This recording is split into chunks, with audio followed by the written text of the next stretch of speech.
Hello, everybody. You're listening to Let's Master English, and my name is Coach Shane.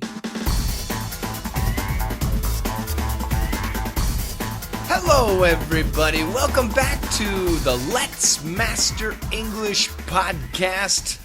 This is podcast number 33, and I'm your English coach. My name is Shane. It's so great to be with you again. Thank you so much for listening and downloading this podcast. If today is your first time, welcome. Thank you for joining us.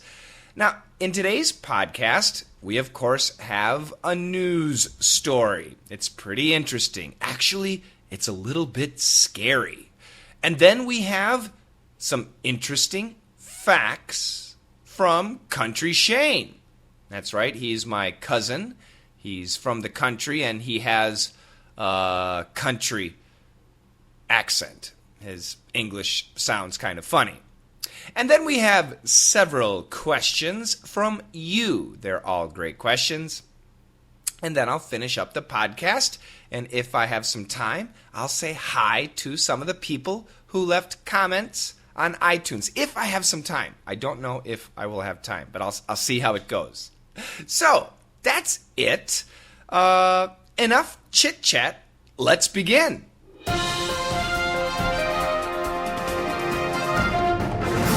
A woman was taking a lovely bike ride home along a beautiful trail in Canada.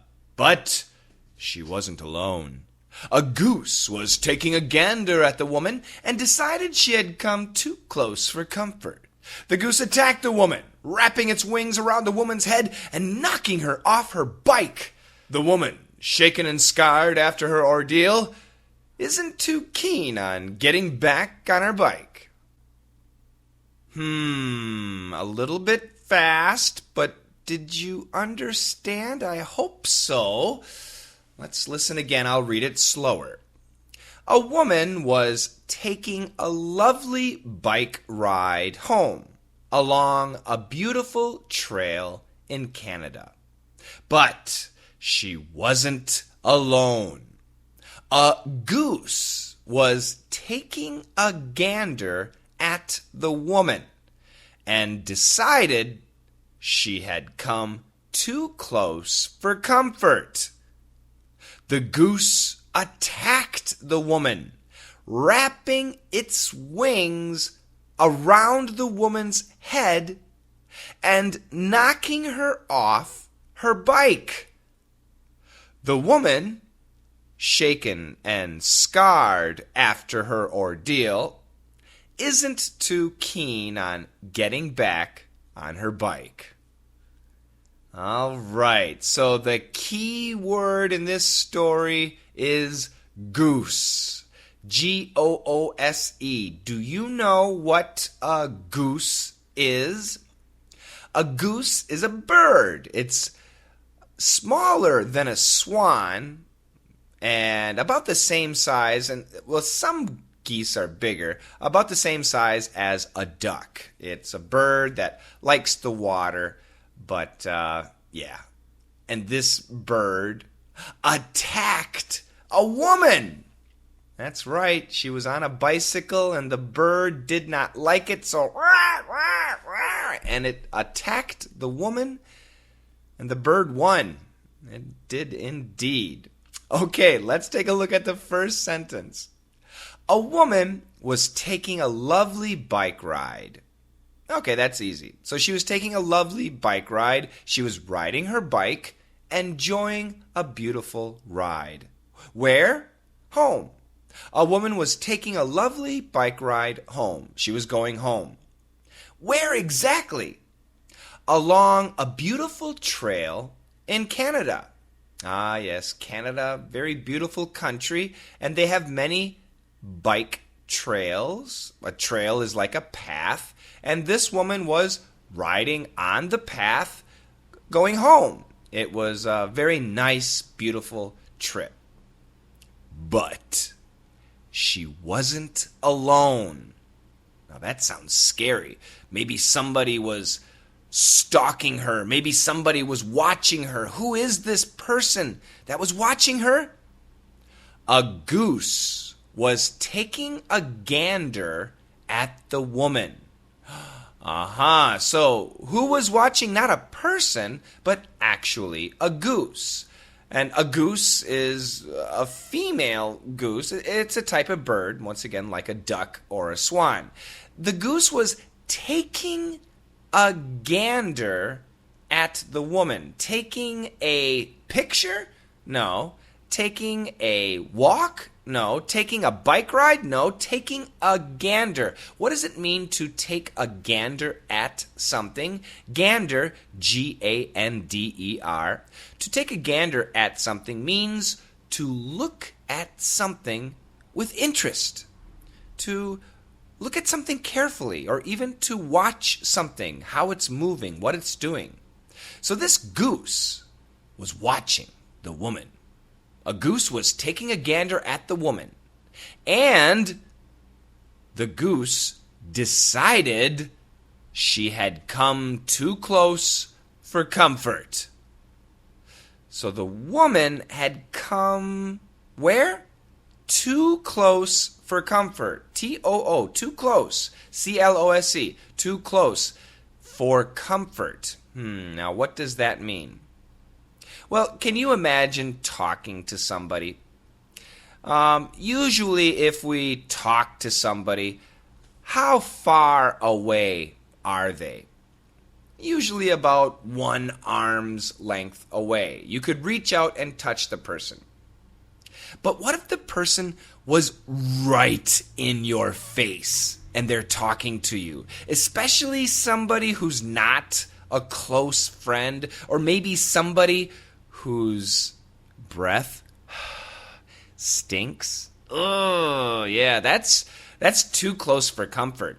If you're going to talk to me and you're right by my face, that would be very uncomfortable. That is uncomfortable or too close for comfort. So we can imagine animals.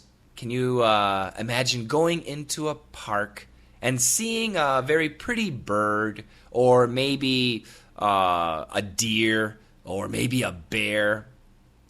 Now, if you saw a bear in the woods, in the forest, would you want to be 1 meter away? No, that's scary. 1 meter away from a bear in the forest? That's too close for comfort. What about 5 meters from you to the bear? 5 meters, is that okay? For me, it's still too close for comfort. If I saw a bear in the woods, 100 meters might be okay.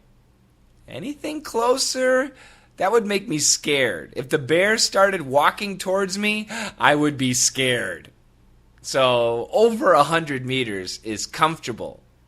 Anything closer than 100 meters, too close for comfort. And that's the situation with this goose. It saw the woman riding her bicycle, and it was watching her, and the woman kept getting closer and closer and closer, and she got too close for comfort. The goose began to feel uncomfortable. So what did the goose do? The goose attacked the woman. Now, you might be thinking, how can a bird attack a human? Well, it happens. What did the bird do? The goose attacked the woman, wrapping its wings around the woman's head. Oh my goodness. So you can imagine, birds have wings. And with the wings, a bird flies. Well, this bird took its wings like arms and wrapped them around the woman's head. And she's riding a bicycle. Oh my goodness, this is so terrible. The woman must have been so scared. So what happened? Could she ride her bicycle? Of course not. The goose attacked the woman, wrapping its wings around the woman's head and knocking her off her bike. Because the goose wrapped its wings around the woman's head, the woman fell off her bike. Very, very dangerous. Now the last sentence. The woman, shaken and scared after her ordeal, isn't too keen on getting back on her bike. So what happened to the woman? Well, this scary, scary situation, being attacked by a bird, we can call that an ordeal.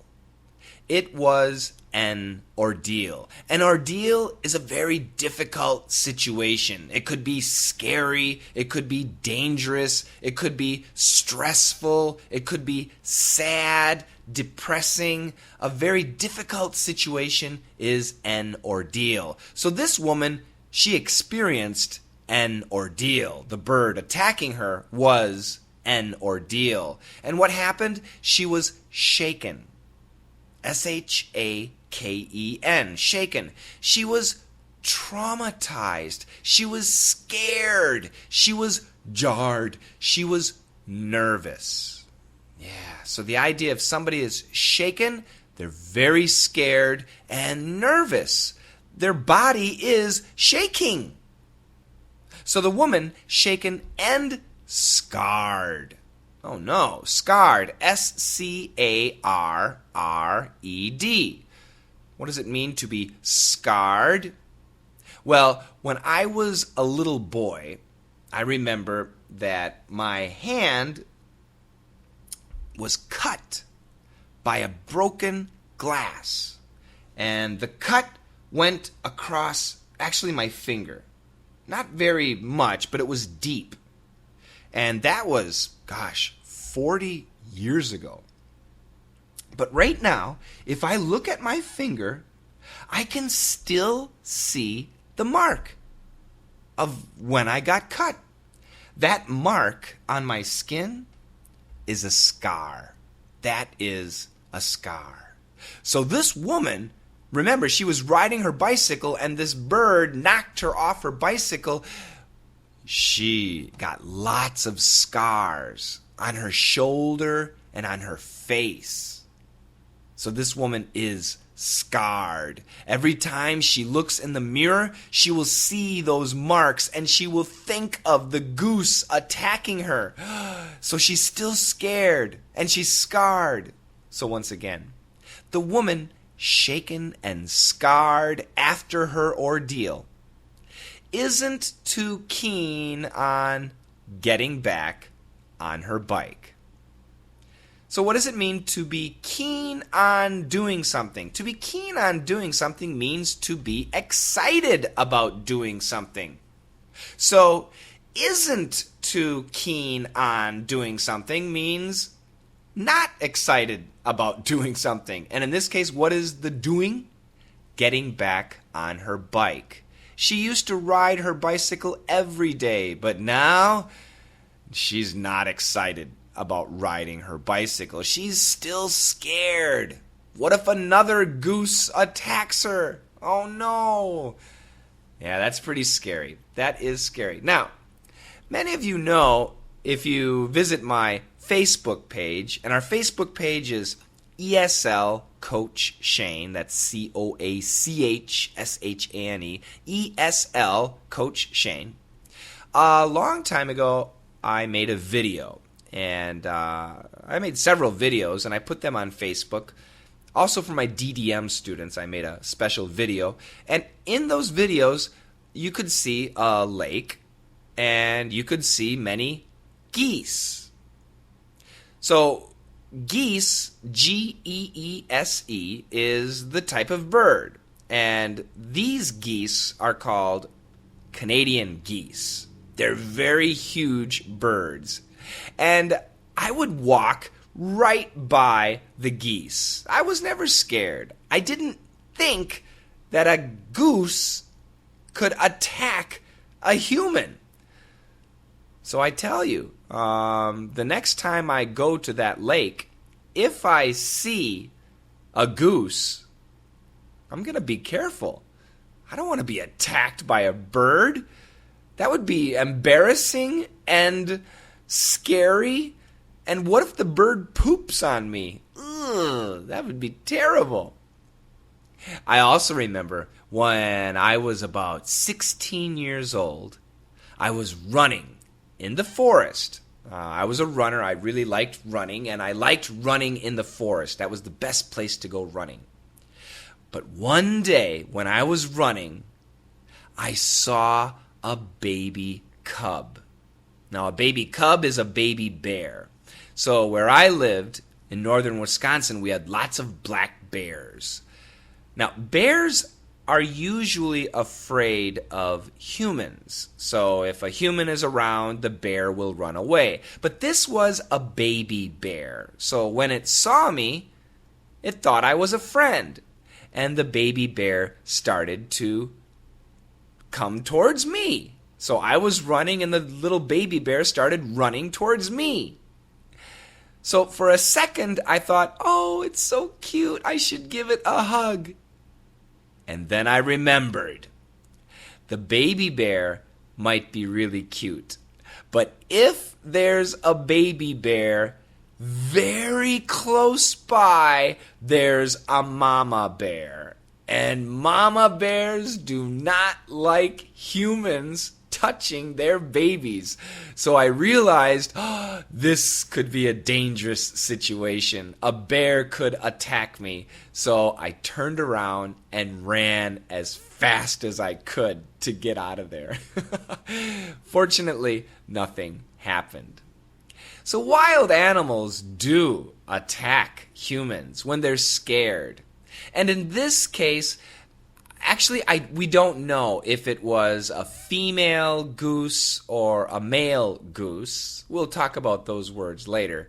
But probably there were some baby birds. The goose's babies were probably nearby, and that's why it attacked the woman. So remember, everybody, if it's the springtime, especially the springtime, be careful of wild animals.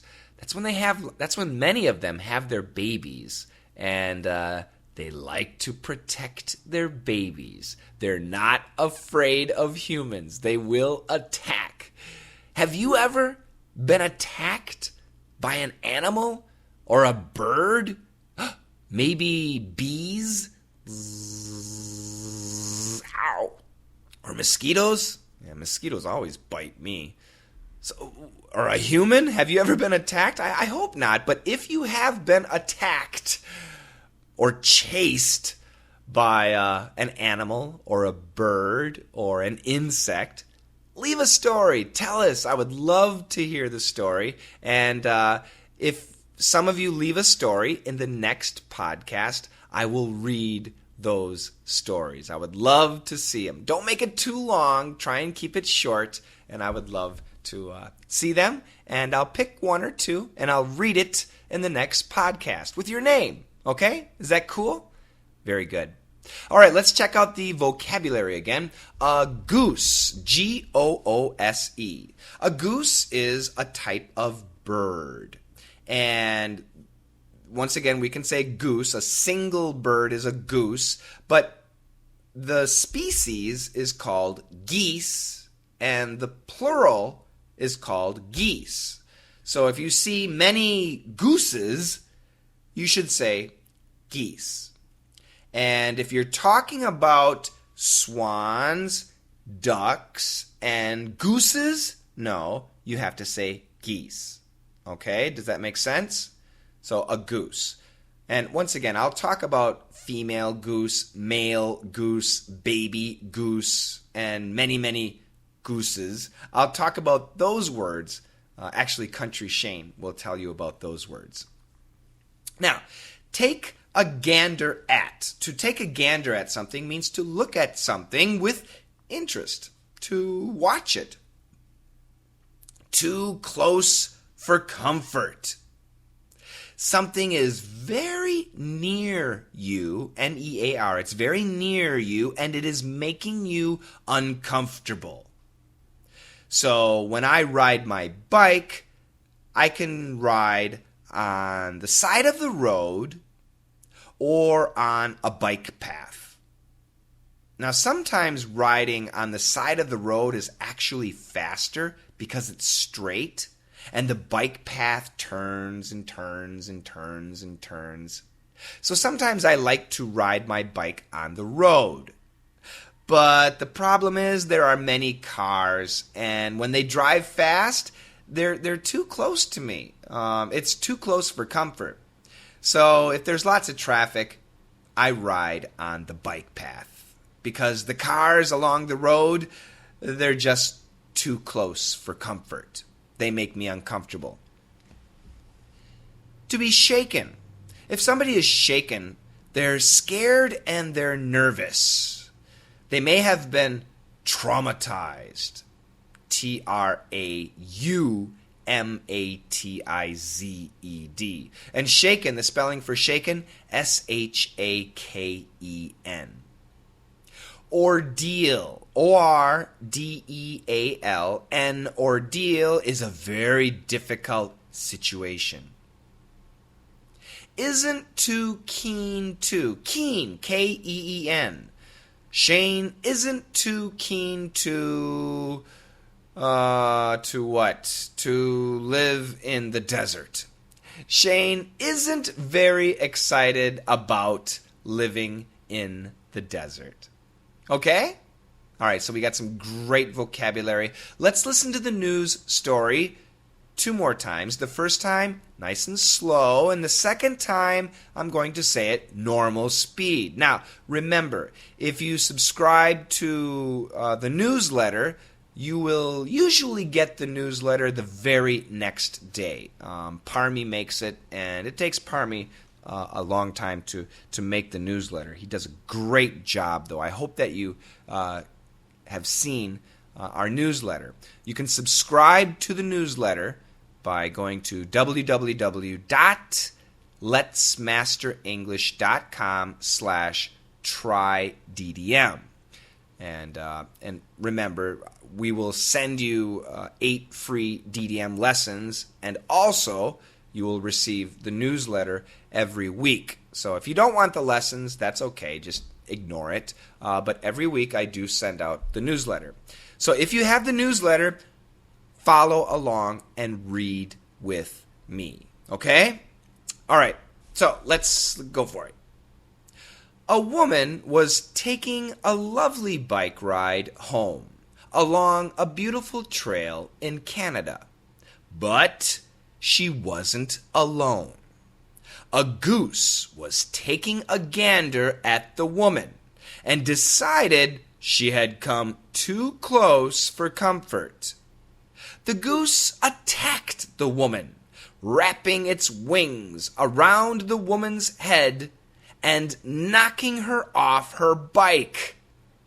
The woman, shaken and scarred after her ordeal, isn't too keen on getting back on her bike. A woman was taking a lovely bike ride home along a beautiful trail in Canada, but she wasn't alone. A goose was taking a gander at the woman and decided she had come too close for comfort. The goose attacked the woman, wrapping its wings around the woman's head and knocking her off her bike. The woman, shaken and scarred after her ordeal, isn't too keen on getting back on her bike. How you doing, everybody? This is Country Shane, and I'm here to bring you the facts. Geese are a very large waterfowl. That's F-O-W-L, which means bird. A female is called a goose. A male is called a gander, G-A-N-D-E-R. A baby is called a gosling, G-O-S-L-I-N-G. And a group of geese is called A gaggle. Gaggle. Gee, that's a lot of G's. This has been Country Shane bringing you the facts.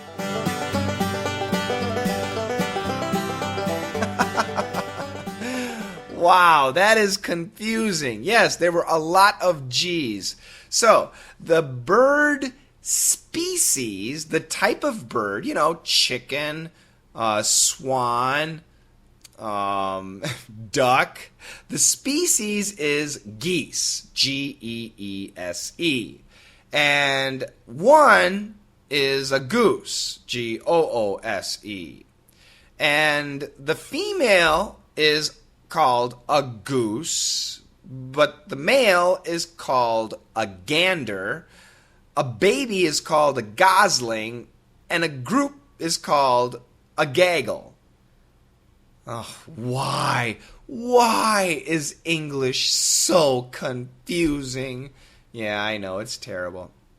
But did you listen again? Once again, a female is called a goose, and a male is called a gander. And do you remember the news story? I said, a goose was taking a gander at the woman. Ah, so this is a pun. Gander refers to a male goose, but it also, when we say take a gander, means to look at something. Pretty funny. Thanks for the fact, Country Shane. It's time for your questions.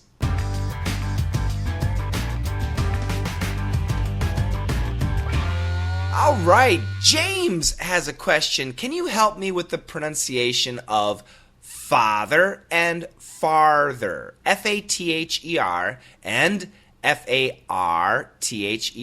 You bet. Listen carefully. Father, farther. Okay, so father, it's a very clean sound. Father, father. But when we say farther, you need to add the R. Now, on Coach Shane's ESL YouTube channel, I have many videos teaching you how to do the R. It's not easy. When you do the R sound, your tongue should touch nothing, which makes it very difficult. So, check out those R videos. And you have to practice, James. James also says button and bottom. B-U-T-T-O-N and B-O-T-T-O-M. Okay, B-U-T-T-O-N, button, button. So we usually use a glottal stop. We don't say button. Button is perfect, but we usually say button, button. And it's an N sound, button. Now, B-O-T-T-O-M, bottom, bottom. This is not a glottal stop T. It's a flap T, which in American English sounds like a D. So bottom, bottom, bottom. And it's an M sound. Your lips must close. Button, button, bottom, bottom. This is always easier to see in a video. So if you're, James, I don't believe is a DDM student, but if you're a DDM student, DDM Live or DDM VIP, this is what you guys need to ask all the time. Ask for comparisons like these. And James has one more here. Bygone and bygun. Okay, B-Y-G-O-N-E, bygone, bygone, and bygun. B-U-Y-G-U-N. Well, grammatically it's not correct, but we'll compare. Bygone and bygun. So, by sounds the same. So let's look at G-O-N-E, gone, and G-U-N, gun, gun, gone. G-O-N-E has an A-W sound, gone, gone. When you do the A-W sound, the tip of your tongue must be all the way in the bottom of your lower jaw. Gone. Gun, gun, gun. G-U-N is a simple, short U. Okay, James has a couple more, but I'm going to stop right there for now, James. And if you want me to answer those other questions, send me another email, okay? Thank you very much, James. Our next question comes from Tina Tui. And Tina asks about the word disgusting. Is D-I-S-G-U-S-T-I-N-G.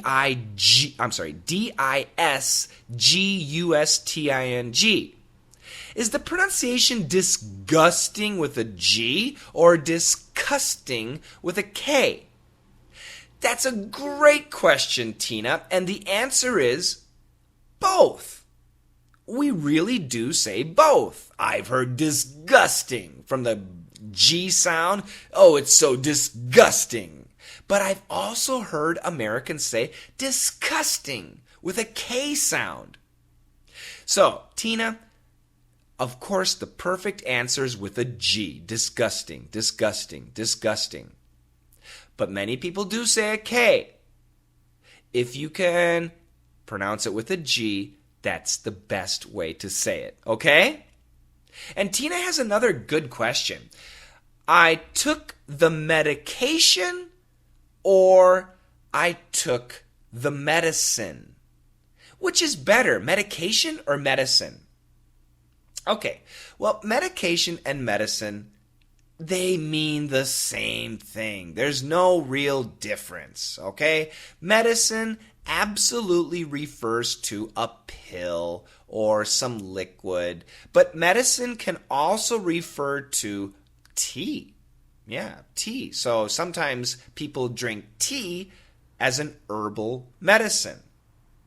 Now, medication, when we say medication, we usually think of a doctor, and the doctor will give us something for our sickness.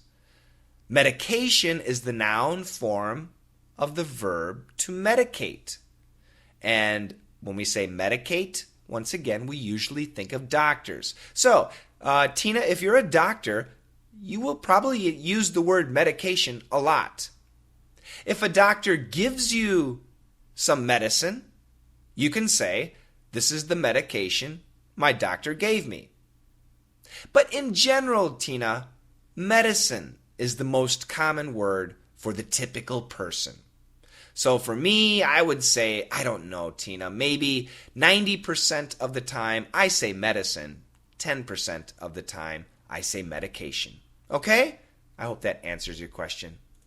Now, we have another question. This is from Yagiz. Yagiz says, I recently received an email. I'm going to go to Romania as a student for the student exchange program. However, the coordinator sent me a letter, and the letter had this sentence. Please find enclosed a scanned copy of your official acceptance letter. And I don't know exactly what it means. So could you please explain what it means? Yes. So the sentence is very formal, and I'll read the sentence again. Please find enclosed a scanned copy of your official acceptance letter. And what this sentence means is, inside this envelope, you will find a scanned copy of your acceptance letter. That's all it means. So, it was an email. So that means there was an attachment. So below the email, there was an attachment, and it was your scanned copy of your official acceptance letter. And congratulations for that. So please find enclosed is a very good business type expression. So if you are sending mail or sending an email to somebody and you attach a file, attach a picture, at the end of your email you could say, please find enclosed, or please find attached, and then whatever you did. So for example, if I sent my resume, my CV, to a company, I could say, please find enclosed my resume. please find attached my resume. And that's all you have to say. It's a very formal expression. And Maury Sila, I hope my pronunciation is okay. Hello, Coach Shane. My name is Maury Sila. I am from Mauritania in North Africa. I really like your podcast. It's so good. I can understand the native English speaker very well. I download all of the podcasts, but I never hear my name. Maury, I get so many letters of people saying, please say my name, please say my name. And I try, but it's difficult. But Maury, there you go. Now you heard your name. So welcome to the podcast. I'm so glad that you're listening, and keep listening. And tell your friends too. Okay, Maury? Now, there's one more question. And sometimes people send me a letter asking for advice on how to teach English. And I've received 2 of those letters recently. One letter from Lena Dawood, and Lena is Lena's a medical student, and she has another job where she's teaching students English. It's a great opportunity, and she needs to set up a curriculum. That's a tough job. And I got another letter from a woman in Colombia, and she was asking me about my philosophy on teaching, especially my daily dictation videos, how I do it, how I teach the students, why I do it, what sorts of goals and expectations do I have. I get lots of these questions, and I really appreciate the questions from other English teachers. It's a great honor. So for English teachers out there, and for students too, you have to remember, when it comes to education, there's 2 types of education. And we could simply say there's textbook education, and there's real life education. Now, they're both important. What kind of a teacher do you think I am? Am I a textbook teacher, or am I a real life teacher? Yes, I am the practical English, the daily English, the real life English, the pragmatic method, descriptive linguistics, not prescriptive, not grammar focused, not vocabulary and sentence structure stressing. So my style of teaching English is the way Americans and other people speak, the natural way. I want to give people a feel for the language. Now, my students are adults. I do not teach children. And the problem with most adults is they already studied the grammar and the vocabulary in school. And that's a problem, because think about how a child learns a language. They listen and they repeat. They mimic. And that's how I learned the Korean language. And my Korean was really good. Okay, I have no problems communicating in Korea, in the Korean language, reading and writing and all that stuff. But I started studying the language the pragmatic way, the way that Korean people spoke. I didn't know the grammar, I didn't know the structure, I didn't know the vocabulary, but anyway, I learned like a child. And in the beginning, I didn't know anything, but I could say some things. And then very quickly, I learned useful expressions, and my pronunciation was really good. So that experience taught me how to be the the English coach that I am. That's why I say Coach Shane, not a teacher Shane, because I'm not a teacher. I'm not going to do the grammar. I'm not going to do the structure. I'm not going to do the vocabulary. I'm going to do the real English. I'm a coach. I'm going to take your English skills and encourage you. So that's my philosophy in education. Building confidence in the students. My students already have a foundation. They have vocabulary, they have structure, they have grammar, they have the rules. So what I do is I encourage them to speak. I encourage them to imitate and to mimic native English speakers, their body language, and the humor, the expressions. I get my students to feel the English language. That's what I do. So my style of teaching is not really good for the university system because there's no test for what I do. Do my students learn? Absolutely. Do they learn fast? Yes. If they mimic and repeat. That's the most important thing. To work on your pronunciation, to work on your speaking skills, to work on your listening skills, you have to practice. And it has to be practicing as much as possible. That's why I do a daily podcast. That's why I make a daily video. That's why I have the class DDM, Daily Dictation Members, where we have 6 classes a week. Every month it's new. But the most important thing, it sounds like a lot of work, it's fun. It's interesting. The subject always changes. Sometimes it seems easy and then boom, it's difficult. So, I don't know. Am I answering your questions? I hope so. I don't think I am. Remember, I'm not a teacher. I'm just a coach. I've been coaching English since 1987. Can you believe it? 1987. Gosh, it's a long time ago. How old was I? In 1987, I was 19. I started coaching English when I was 19 years old. It's true. And I've never stopped since 1987 until today. I've been helping people learn English.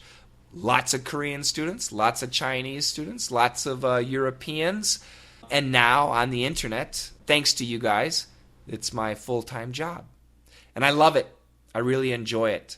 So Lena, I'm sorry, I can't give you a curriculum. I don't know what your university expects. But I can tell you about my philosophy. And if you're welcome to use my DD classes at your university, maybe as a challenge to everybody. That might be a lot of fun. Make your job easier too. Okay, thank you everybody for the questions.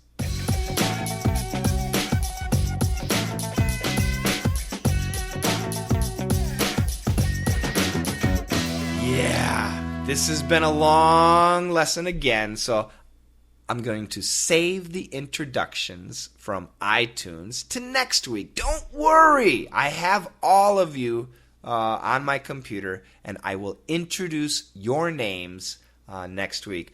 So if you're on iTunes, please leave a comment and a rating. It helps people find the podcast, and you get to hear your name mentioned in the next one, okay? And don't forget, for the Android phone users, we now have an app. Thanks to Max. Max has created an app. Go to Google Play Apps and search for Let's Master English Podcast, and you will find it, and people love it. It's great.